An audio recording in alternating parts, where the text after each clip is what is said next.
Air force का सकारात्मक अभियान आपने देख लिया। इसी स्तर के कारगर टीका अभियान की जरूरत भारत को है। भारत का वैक्सीनेशन कार्यक्रम इस वक्त हाँफ रहा है और इसे तेज करने के लिए भारत की नजर विदेशी वैक्सीन पर है। भारत में कोवैक्सीन, कोविशील्ड पहले से है, स्पुतनिक की एंट्री हो चुकी है और अब भारत की नजर मॉडर्ना, फाइजर और जॉनसन एंड जॉनसन की वैक्सीन पर है। सवाल यह है कि विदेशी वैक्सीन और खास तौर पर फाइजर और मॉडर्ना की वैक्सीन को तुरंत भारत लाने में क्या पेच है और ये दोनों वैक्सीन भारत में पाए गए कोरोना वायरस के 2 वेरिएंट्स पर कितनी असरदार होंगी। इसका जवाब आपको हमारी इस रिपोर्ट में मिलेगा।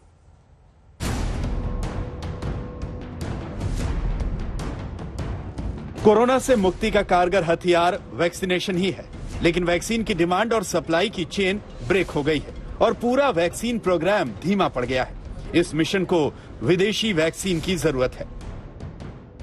भारत सरकार का कहना है कि कुल 20 करोड़ से ज्यादा डोजेस भारत में वैक्सीनेशन की दी जा चुकी हैं, लेकिन अगर हम इसे भारत की कुल जनसंख्या के मुकाबले देखें तो ये सिर्फ 3% का आंकड़ा सामने आता है। इसके मुकाबले यूनाइटेड किंगडम में देखें तो वहां पर 50% से ऊपर लोगों को वैक्सीन की पहली डोज दी जा चुकी है। बहुत ज्यादा लोगों को दूसरी डोज दी जाए, इसके लिए एस्ट्राजेनेका की वैक्सीन का डोज गैप यूके सरकार ने फिर से कम कर दिया है। भारत में ये गैप अब भी 12 से 16 हफ्तों का है। भारत के सामने वैक्सीन लाना एक बहुत बड़ी चुनौती है। भारत में कुल जनसंख्या में सिर्फ 3% लोगों को ही वैक्सीन के दोनों डोज लगे हैं। कोरोना के 10 सबसे ज्यादा संक्रमित देशों में वैक्सीनेशन के मामलों में भारत सबसे नीचे है। इसका मतलब यह है कि भारत में वैक्सीन की कमी पूरी करने के लिए तुरंत फाइजर और मॉडर्ना जैसी बड़ी कंपनियों को भारत में उतारना पड़ेगा। लेकिन सवाल उठे कि क्या दोनों वैक्सीन का भारतीय लोगों पर ट्रायल हुआ है या नहीं। अगर नहीं हुआ तो फिर ये वैक्सीन कितनी सुरक्षित मानी जाए।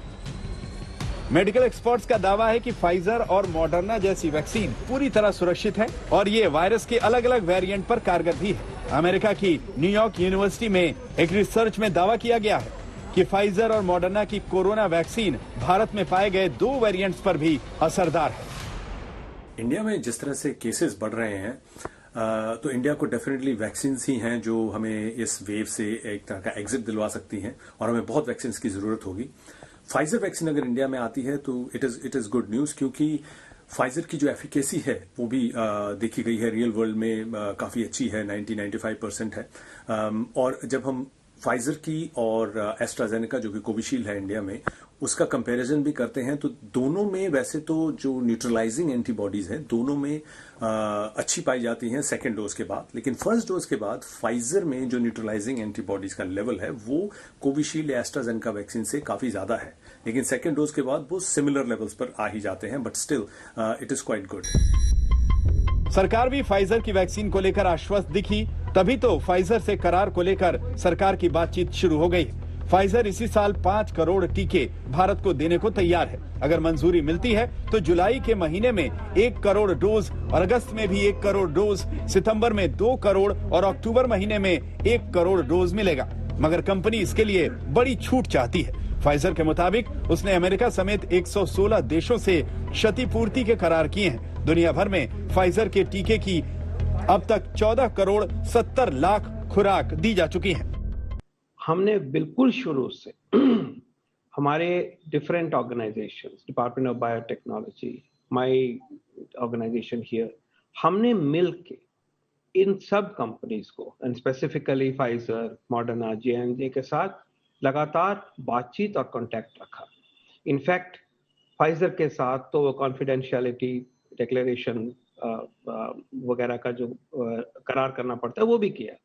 तो कांस्टेंट टच में रहे, inviting them to manufacture in India, inviting them to supply in India का एंगेजमेंट शुरू से ट्रांसपेरेंट तरीके से पार्टनरशिप की नजर से चलता हुआ आया है।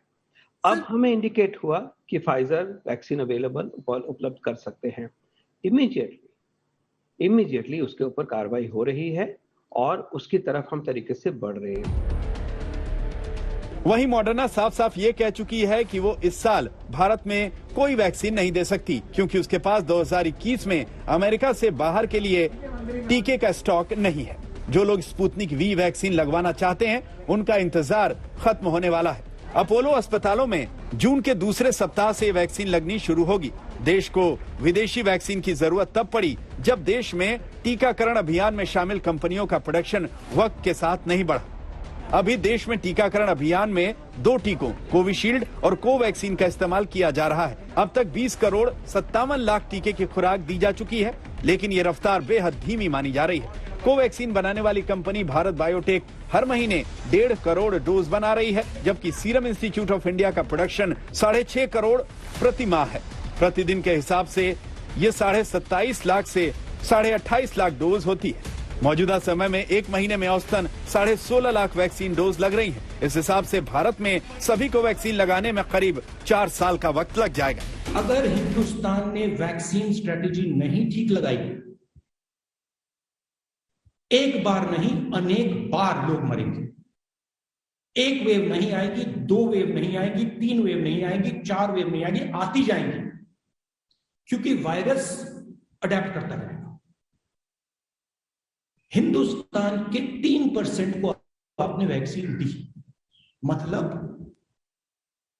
97% लोग को कोरोना पकड़ सकता है।